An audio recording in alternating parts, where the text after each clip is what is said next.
Okay, so now we are going to go over how to confirm the placement of the NG tube. So whenever I was inserting the NG tube, I kind of touched base on confirming the placement of the NG tube, so I'll just go a little bit more in depth now.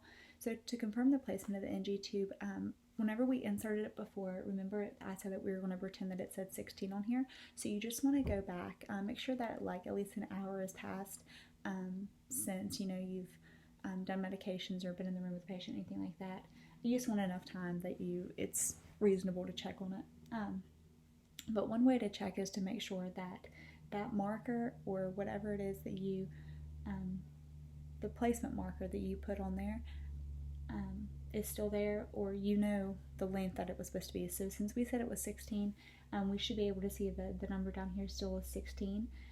And that everything is still in place. So it looks like right now it's taped where I had it, and that everything is still inserted right, and that it is still at that 16 mark, so everything should still be in place. That's one way to check it. Another way to check it is, like I said, with the listening and oscillating the vowel sounds and listening for that whooshing sound whenever you instill air, 30 mLs of air into the stomachs or into the patient's stomach through the NG tube. Another way is to aspirate content out of the NG tube and check the color and consistency, and then place it on a pH strip and check the pH for the gastric fluid. And then if the stomach content is it meets the color and consistency that it's supposed to be, then it is in place.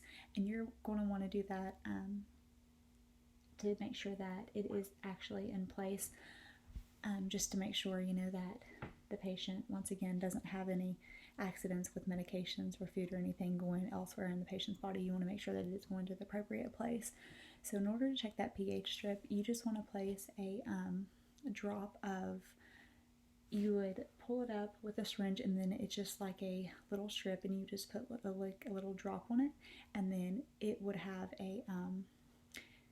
like a reading scale, and it would show you like what it should be, like the pH should be, and it would have like a kind of like a guide to show you what it should be. So that is a second way to check it, or a third way rather. And then you would want to flush the tube with 30 to 50 mLs of water for irrigation after you check the content in the patient's stomach. And you aspirate that out, because you don't want anything setting inside of the patient's NG tube or anything like that. You want to make sure that you instill that water to flush everything out and clear it out. And then document in real time and hand hygiene, and remove all of your PPE equipment, and make sure the patient's comfortable before you leave.